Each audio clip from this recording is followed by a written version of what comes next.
This is the Edify Podcast for the servant. It's May 13th, 1940. Winston Churchill gave his first speech to the House of Commons as Prime Minister. And famously, he tells them, quote, "I would say to the House, as I said to those who have joined this government, I have nothing to offer but blood, toil, tears, and sweat. We have before us an ordeal of the most grievous kind. We have before us many, many long months of struggle and of suffering," end quote. You know, Jesus is able to say something quite different to his people. He promises victory. Jesus offers life and joy and peace, but enlisting in the army of Christ, as you and I well know, and entering into a life of gospel ministry does mean struggle. It does mean suffering, and there are casualties. It does mean blood and toil and tears and sweat, as Mr. Churchill said, so many moons ago. Today and every day, the church sends out troops into the battlefield, and whenever we do so, I feel, and maybe you feel, a fierce surge of pride on behalf of those whose love for Christ has led them to give their lives for His name. I'm familiar with one of our deacons here at Piedmont Road. His name's Derek Brown, and Derek has always been, he's a graduate of our Georgia School of Preaching, and he's always been in secular work, but he's always thrived for ministry. He's wanted to be on staff somewhere. He's wanted to serve in some capacity and be a part of ministry day after day after day, and now he's going to lead the work with the Open Door Ministry under the oversight of DeMar Elam and a fellow by the name of Rabin out of Alabama. And these are great men, and like every group of men, there comes a changing of the guard. And this is what looks like Derek to be filling right into and filing right into and working that work. And he's got such a passion for this.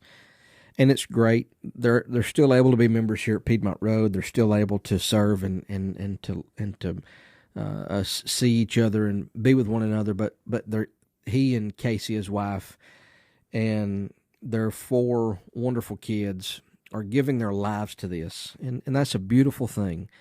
There is a surge that we need to feel of pride on behalf of that. And when I think of those people who look to Scripture and they are called by Scripture to serve, to shepherd the flock. There are people who cause me to dream great dreams when I think about them, and then there's those who maybe even cause us to have nightmares, and we would think, no, not in any way would we want that person to serve as one of our shepherds. The prospect that terrifies me is that some of them could become what Jude calls shepherds feeding themselves, and fruitless trees and wandering stars in verse 12 and 13 of Jude. And the dream, the ambition that burns and drives me particularly, and you as well, I trust, is that one day these servants of the church may be able to say with Paul, "I have fought the good fight, I have finished the race, and I have kept the faith." 2 Timothy 4, 7 and 8. And that one day they will see the eternal fruit of their labor, and that Christ will crown them with glory and say, "Well done, good and faithful servant." The Hebrews writer, chapter 12 and verse 1, talks about the race that's set before us. It's a race that's set before all Christians, but it's so appropriate for those embarking on gospel ministry. Preachers, you have a war, a race that is set before you, and you are called not to fidget, not to slouch, not to meander, but to run, and to run this race. And it's the greatest and most thrilling race of all. It's the race of following Jesus. In Hebrews 6, Jesus is spoken of as our forerunner, the one who goes out front, verse 20. He's the pioneer. He's running the path of death and glory. He is the advance guard. He's clearing the way. And through suffering, through humiliation, through death, He's carving a sure way for us through it all to glory. And He is the horn of our salvation. He's going ahead. He's powerfully subduing our enemies. And that, listener, is the race that you are called to, going where He has gone, all the way. And this means that today we are not just saying well done to those who are heading out into the fields of harvest. The church sends out martyrs, witnesses of the gospel, men and women who are called, in some cases, to die. That God in his providence and sovereignty brings this to pass or allows this to happen and oversees this operation. Men and women who are called to a glory that those who will not die to themselves will never see. I remember I was having a conversation with Derek, and we were talking about funds and the raising of funds and going out into that ministry, and I saw this firsthand, the providential, physical hand of God and the blessings that came from in my time at the School of Preaching in Memphis, and it was there would be times on a Monday I knew a bill that was to be paid, but because of my support, I didn't have enough money to pay that bill. Things were going to be go unpaid, and so whatever that may be, it may be losing of this or losing of that, or there's an overdraft fee or whatever it was, when you were at Memphis, and they say that they don't want you to worry about money while you're there, and you do, but you don't. And the reason that I say that you don't is because there would be times where I'd be going into the weekend knowing that a bill would not be paid on Monday or Tuesday, whatever it was, and I would get a phone call on Saturday evening, and this probably happened 10 or 12 times, where I got a phone call and somebody said, "Hey, our preacher's sick. Can you come and can you preach for us?" And I get there, and of course I preach, and the check that they pay you with is well then enough to cover the bill that was to be paid. So many times I saw that where I thought, you know what, Jake, finally you're going to learn your lesson to stop worrying about money, and that the Lord will, Matthew 6:33, take care of those physical things for you if you'll go, just go. Don't. Are we worried? Not at all. Or do we concern ourselves with such things? Sure, we have to. We have to be responsible, and have to be good stewards. But if there's something that needs to be done, and we don't yet see the physical security of that, that's a step of faith. It's a leap of faith, and that's what I've told Derek is that, listen, God's promises are not going to be revealed to every single person because they're not willing to go where those promises are revealed. Not everybody's willing to take a step out of faith like you guys are, and going into the mission field and going to the Philippines and the Asian Christian University and doing these things that y'all are doing. There's some people that aren't willing to do that, and they will never see the promises of God for their physical life because they're not willing to do that. But that they are, Derek and Casey and his family, because they are, God is showing his providential hand, pun intended, hand over fist. So we want to hear that, and we want to know that, and we want to see that. Men and women who leave the secular world and go wholeheartedly into the ministry. I'm thinking of one lady we had her at Piedmont Road when I first got here. Her name was Heidi Schneider, and she was from somewhere around Sarasota, Florida. And Heidi worked for Chick-fil-A, and she had a great career and a great job, and she was on the macaroni and cheese team, if I recall. And she was in class. I would teach class, and especially in the young professional class, she was the most, just one of the great Bible students that was in class. Always there, always attentive, always answering questions, and just so much involved. And I remember one time she wrote on Facebook, she said, "I would just love to go to somewhere, or I would love to be paid to study the Bible every day. Okay, thanks." And I messaged her and I said, "How serious are you about this?" And she was like, 100%. And I said, "Well, let's go to Bear Valley." Bear Valley is designed specifically for men and women to go and to receive biblical education, to learn ministry, and to learn mission work specifically. And it turned out for her good. I mean, she's now married to a fella, Tony, can't pronounce his last name, and they're doing, if I recall, they're doing Ukraine work. And they're doing modern-day Turkey work or something like that. Just they're I don't know, they're enjoying the blessings of stepping out in faith. So it's a beautiful and a thrilling thing to see. And perhaps somebody's hearing these words and they've never experienced the joy of deep repentance, the bittersweet thrill of letting go of your own pride, your own ambition, of finding yourself, and looking toward the bigger, looking toward the brighter vision, where great Christ is there, not little self, fills your gaze, and it doesn't make sense to the self-obsessed. And you can be, preacher, you can be self-obsessed in the ministry, so you have to be careful. Jake, you got to be careful. This is the happiest, the most liberating race that you can run because it's so selfless. By my door, I'm looking at it right now, is a picture, not a picture, but a pitcher, Pitcher, a picture of a white double-handed clay vase that I preached a sermon one time about being a servant. Well, I'm an object fella, and I like to see things, and so that's just kind of how I'm wired, and so I use that as a prop, and it's probably a foot tall, but it's sitting by the floor, by my door, across the desk. I'm looking right at it now, because it serves as a reminder that, listen, you're here to serve, not to be served, but to serve. That's your point. That's your effort, and that's liberating when you can just give yourself away and give yourself to people and let the Lord take care of the rest. So look back to the martyrs. Look up to Jesus. Look forward to joy. People that have given themselves to the cause of God. And I said it doesn't make sense to the self-obsessed. But this is the most liberating and freeing run that you can run. So our little passage gives us three comforts for runners. So look back to the martyrs, as I said, look up to Jesus, and look forward to joy. First, look back to the martyrs.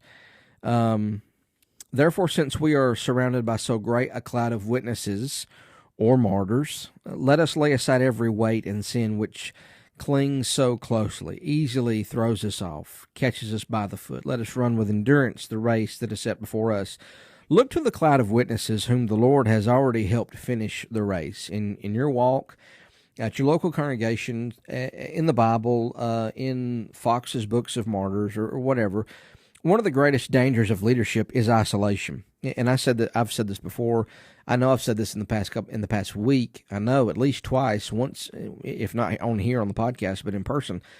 Probably the time that I sinned to what I would consider to be the worst, or the time that I was in the lowest point of my life, was when I was in a season of isolation. You know, I'm the preacher, I'm the servant, I'm the one who's supposed to be doing this and doing that and doing this and doing that, and I can't have problems, or I'm a Christian and I can't have these problems, or I'm an elder and I can't have these problems, and whatever it is that we sound like, whatever we say, however we feel, whatever the sin is, there's a danger of leadership and isolation. People don't understand the pressure that, I'll say pressures that are on you as the preacher or as the elder or the deacon, and perhaps they'll elevate you, and they don't think you need encouragement. Perhaps they don't dare advise, so they throw rocks from a distance. Leadership just has that tendency to isolate you, so you need to fight the isolation. You need to have friendships, whether they be college, whether they be seminary, whether they be preaching school, whether they're local work, friends that you meet up with. Maybe some of these folks that you only see once a year, but you're texting, emailing, FaceTiming throughout the weeks, throughout the days, whatever that may be. These people are so important because they're able to serve and to support you, to encourage you. I have a couple of group texts where there's guys that some are preachers, some are not. We here at Piedmont Road have a men's ministry, Legion 714. It's something that they chose, that we decided to do. They love the idea of Legion, and they love the idea of trusting God and obeying God. So in our songbook, 714 is kind of our go-to song, Trust and Obey. Just trust God and obey God. Things may not always look great, but trust God and obey God, and we as a Legion are going to be together. You got to have that. I want to urge you to establish that kind of support group around yourself. I know of one preacher that he was beginning to do that in the men's ministry, and then an elder stepped into the men's ministry, and then he went radio silent. And this cowardice fear that I can't show the dirt under my fingernails, that I can't say what I need to say, that I can't express myself or I can't share a frustration because an elder is here, that's garbage. That is junk. Bless that fellow's heart. Maybe that elder needs to step out of the room so that man can feel safe enough to share things. But I want to urge you to have that and to build that up. If you don't have friends that close, that are that close, especially as men, they say that we have less than 3 close friends that we can talk to. That's horrible. That's horrible. Work to develop that. Stick together. Earlier in Hebrews, we're told, let us consider how to stir up one another and to love and good works, not neglecting to meet with one another, as the habit of some is, but encouraging one another all the more as you see the day drawing near. And so in chapter 12, the call is not to run in isolation. No, let's run with endurance the race that is set before us.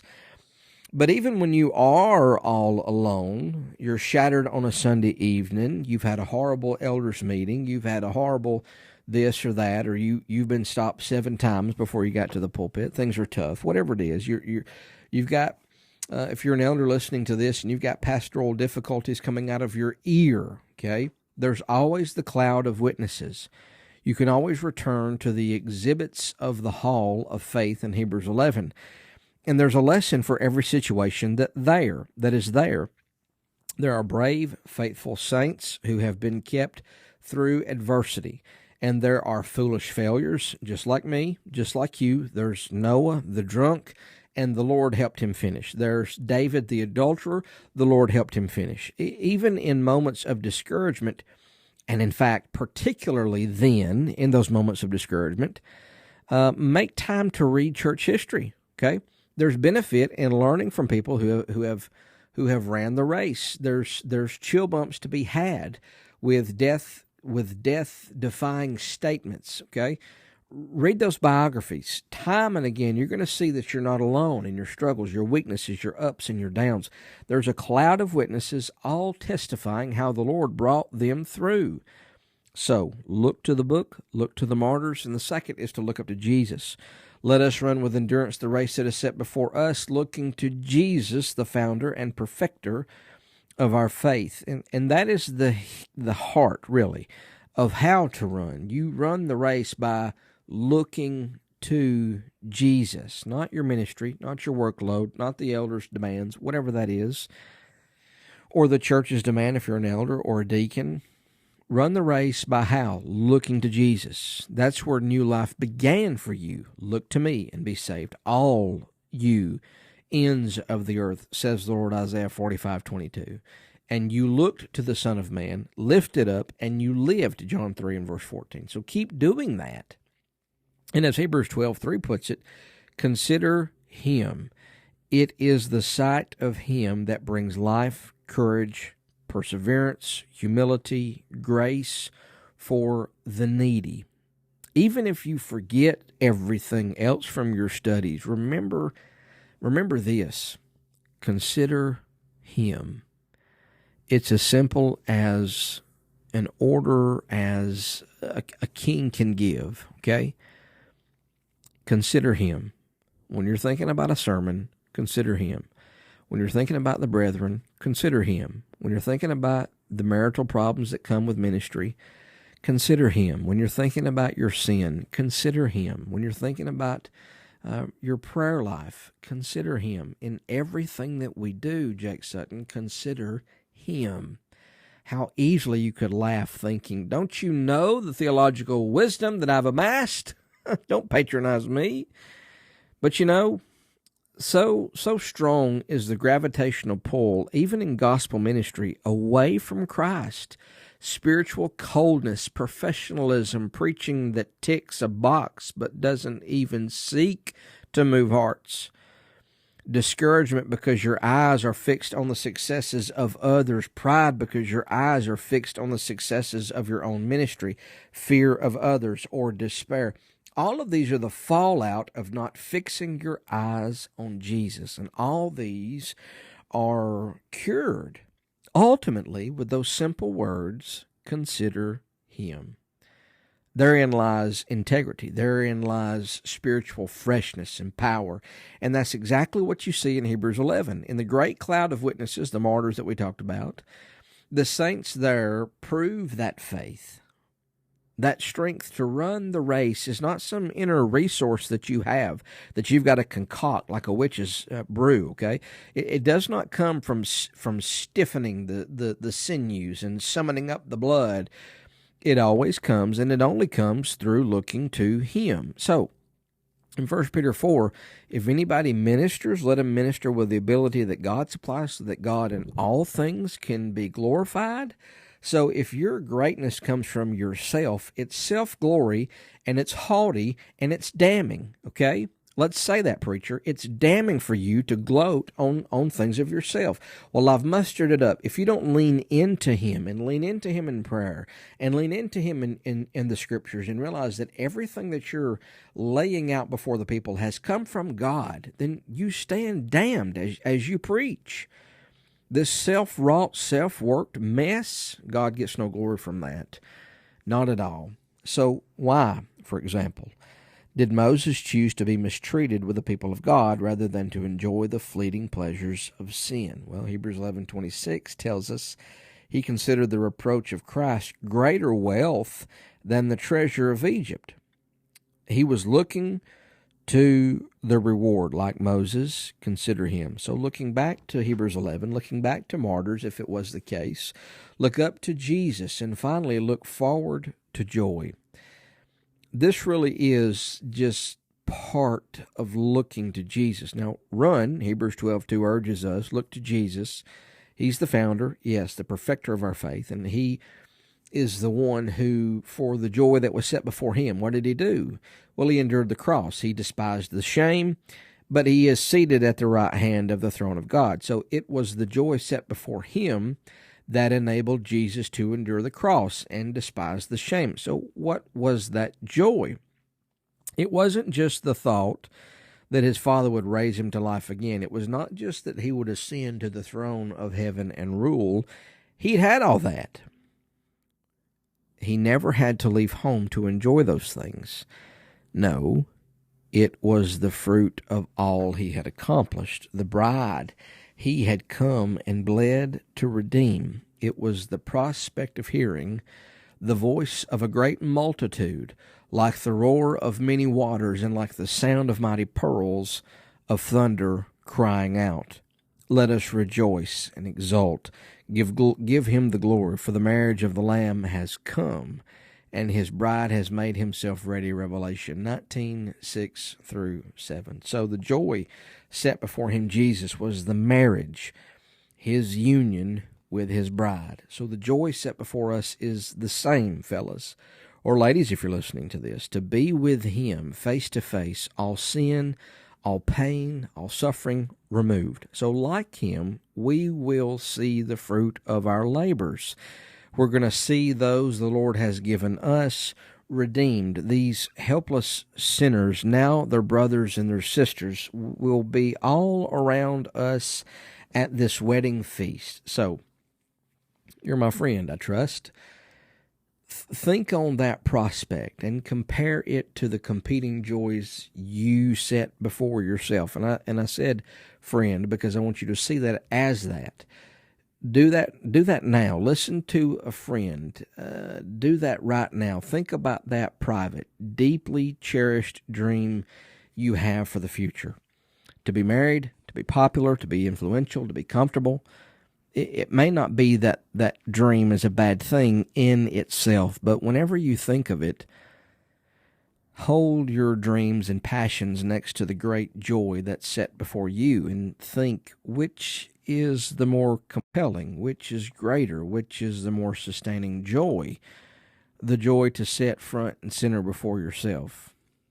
Brothers and sisters, don't settle for a lesser race. A race towards a fickle and an uncertain hope, success, money, fame.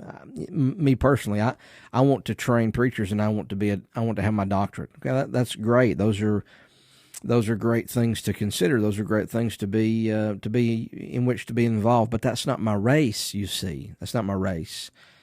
If I base my success off of Jake one day has his doctorate, and Jake one day is training preachers in his old age.